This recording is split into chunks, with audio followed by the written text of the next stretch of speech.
സാറേ സാറേ, ഒരാള് കാണാൻ വന്ന് നിൽക്കുന്നു. കുറച്ച് ദൂരെന്നാ പറഞ്ഞത്. ഞാൻ പറഞ്ഞത് കേട്ടില്ലേരിക്കോ?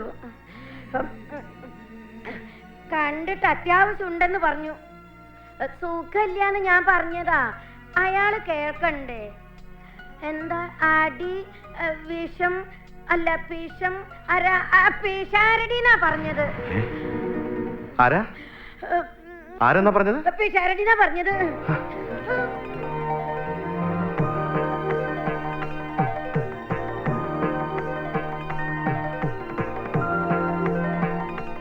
മാഷേ,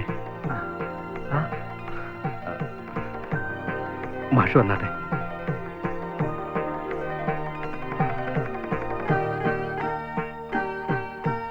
ഇരുന്നാട്ടെ. ഞാൻ തീരെ പ്രതീക്ഷിച്ചില്ല.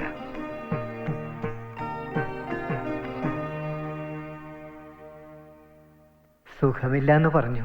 പ്രത്യേകിച്ച് വല്ലതും? ഇല്ല, അങ്ങനെ അസുഖമായിട്ടൊന്നുമില്ല. അന്നവിടെ വന്നപ്പോ വിഷം ഉണ്ടാക്കുന്ന എന്തെങ്കിലും ഞാൻ പറഞ്ഞു പോയിട്ടുണ്ടെങ്കിൽ ക്ഷമിക്കണം. അതിന് മാഷൊന്നും പറഞ്ഞില്ലല്ലോ. മാഷിന്റെ മനസ്സ് വേദനിപ്പിച്ചത് ഞാനാണ് മാപ്പ് ചോദിക്കേണ്ടത്. അയ്യോ, മാപ്പോ? എന്തിന്? ഞാൻ പ്രായം മറന്ന് വേണ്ടാത്ത ചില മോഹങ്ങൾ കടുമ്പപ്പെട്ടുപോയി. തെറ്റുപറ്റിയത് എനിക്ക. എന്നെ പോലെ ഏതൊരച്ഛനും പറ്റാവുന്നൊരു തെറ്റ്. എന്റെ സാമ്പത്തിക സ്ഥിതിയും എന്റെ മോളുടെ അവസ്ഥയും ഞാൻ മറന്നുപോയി. എന്തായിരുന്നു മാഷേ, ഒക്കെ മറന്നുകളെ. മറക്കാനോ? എന്റെ മകളെ അങ്ങ് സ്വീകരിക്കണം. എനിക്ക് സമ്മതമാണ്. എന്റെ മകൾക്കും.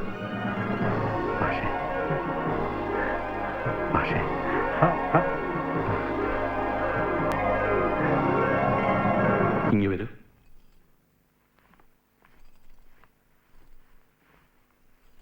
ഇരിക്കണം. ഇവിടെ നമ്മൾ അധ്യാപകനും പഴയ വിദ്യാർത്ഥിനിയൊന്നുമല്ല.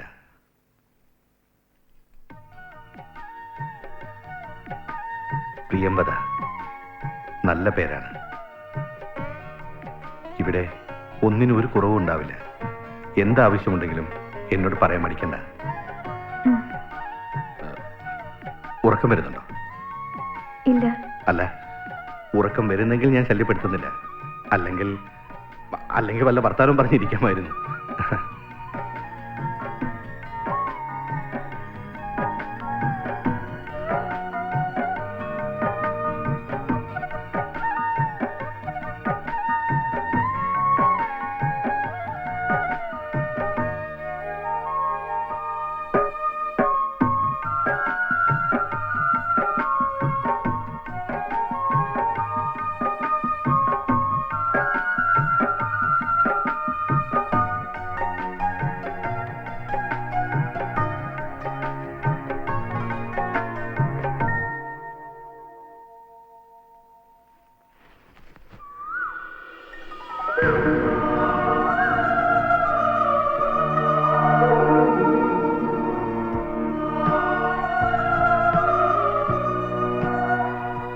എന്നോ എൻ്റെ മനസ്സിൽ കുടിയേറിയ രൂപം.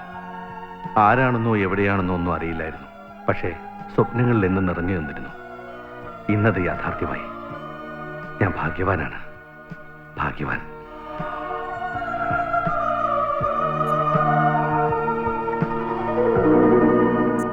ആരും കാണുന്നില്ലല്ലോ. എവിടെ പോയി?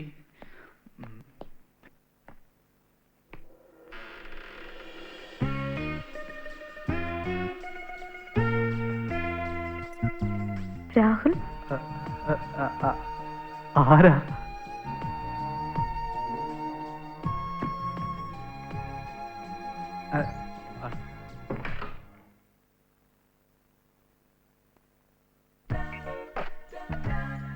പിള്ളച്ചേട്ടാ,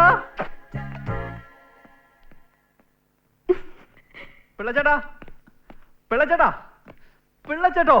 കുഞ്ഞെത്തിയോ? അല്ല വീട്ടിലെ എല്ലാവർക്കും സുഖം തന്നെ ആരാ? പിള്ളച്ചേട്ടൻ. ഛെ, അതല്ല, അവിടെ ഒരു സ്ത്രീ സ്ത്രീയോ? ആ. എവിടെ? ഹാളിലുണ്ടായിരുന്നു. പിന്നെ അങ്കിളുടെ റൂമിൽ കയറി കഥ അടച്ചു. അത് കുഞ്ഞിന് തോന്നിയതാവും. ഞാൻ കള്ളം പറഞ്ഞൊന്നുമല്ല. അത് ആരാന്നാ ചോദിച്ചേ? അല്ല, ഞാൻ എവിടെ കണ്ടു മറന്ന മുഖം. അതെ, അങ്കിളിന്റെ മുറിയിലെ പെയിന്റിങ് പോലെയാണോ? എക്സാക്ട്ലി അതേ മുഖം. എങ്കിൽ സംഗതി കുഴപ്പമൊന്നല്ല. ഈയിടെയായി ഇങ്ങനെ ഒരു രൂപം ഇവിടെ നടക്കുന്നതായിട്ട് പലരും പറഞ്ഞു കേട്ടു. ആരാ കമലാക്ഷി ഈ വീട്ടിലൊരു പുതിയ സ്ത്രീ രൂപം? കുഞ്ഞിനെ കണ്ടപ്പോ സാറിന്റെ മുറി കയറി കടകടച്ചെന്ന്. ആ എങ്കി അത് തന്നെ. ഏത്? എന്റെ പൊന്നെണ്ണ അത് യക്ഷിയാണ്. സാറ് വരച്ചു വെച്ച പടം യക്ഷിയായിട്ട് ഇവിടെ ഇങ്ങനെ കറങ്ങുന്നുണ്ടാവും. തമാശ. എന്റെ പിള്ളച്ചേട്ട ഒന്ന് പറ അതാരാന്ന്. ഇനി അങ്കിള് വല്ലയിടത്തുനിന്ന് പൊക്കിയതാണാ? അല്ല, മംഗല്യസൂത്രം അടിയിച്ച് നിയമപ്രകാരം വിവാഹം കഴിച്ചുകൊണ്ട് വന്ന എന്റെ ഭാര്യ. ഇനി നിന്റെ ആന്റി, പേര് പ്രിയംവദ. ഞാൻ പറഞ്ഞിട്ടില്ലേ, ഇത് രാഹുൽ, എന്റെ ചേച്ചിയുടെ മകനാണ്. വാ. കല്യാണം കഴിഞ്ഞ പിള്ളച്ചേട്ടാ ഒന്ന് പിച്ചിയേ. എന്തിനാ? അല്ല, ഇതൊക്കെ സത്യാണെന്നറിയാനാ. അതെന്താ വിശ്വാസം പോരെ? അല്ല, എന്നിട്ട് ഞങ്ങളെയൊക്കെ എന്താ അറിയിക്കാഞ്ഞേ? പെണ്ണും ചെറുക്കനും അറിഞ്ഞല്ലോ, അത് മതി. ഇപ്പോഴത്തെ നാട്ടു നടപ്പ് അങ്ങനെ. അതെ, അങ്കിള് പുരോഗമിച്ചല്ലേ? അതെ. എന്നാൽ ഈ കല്യാണം എന്നൊക്കെ പറഞ്ഞ കൊള്ളാം.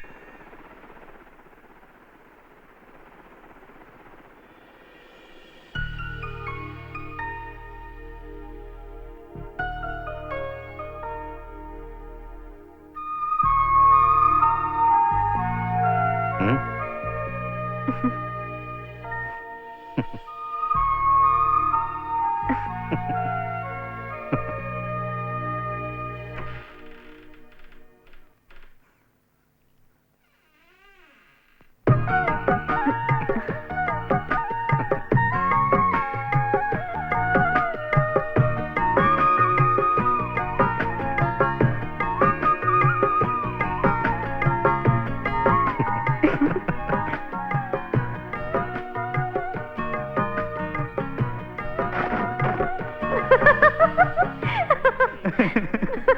അയ്യോ, എന്നിട്ട് നീ എന്ത് ചെയ്തു? ഞാൻ ഓടി തള്ളി കളഞ്ഞു. ദ്രോഹി.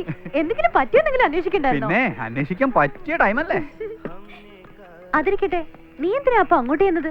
അല്ല, അത് ഞാൻ വെറുതെ അങ്കിളുടെ കടിച്ചാ പൊട്ടാത്ത സാഹിത്യം വല്ലതും കേൾക്കുമെന്ന് അറിയാനാ. സത്യമായിട്ടും. അങ്കിളാണ്, പാവം കിട്ടും. അയ്യോ, ഞാൻ എന്റെ ഹ്യൂമർ സൈഡ് മാത്രമേ ചിന്തിച്ചുള്ളൂ. അങ്കിളിന്റെ ആ മസിൽ പിടിച്ചുള്ള സംസാരവും പെരുമാറ്റവും ഒക്കെ. ആന്റിയുടെ അവസ്ഥ സൂപ്പറാ.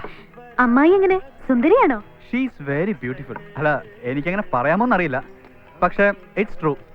അങ്കിൾ എങ്ങനെ അടിച്ചു മാറ്റുന്ന എനിക്ക് മനസ്സിലാവാത്ത. ആ എടി, നീ കയറി ആന്റിയെ കമ്പനി അടിച്ചോ. ആ കെയർ ഓഫി നിനക്കിടക്കിടക്ക് വീട്ടിലേക്ക് വരാമല്ലോ. ഈ ബുദ്ധി ആ മരമണ്ടയിൽ ഉദിക്കുന്നതിന് മുമ്പ് എന്റെ തലയിൽ ഉദിച്ചു കഴിഞ്ഞു മോനെ.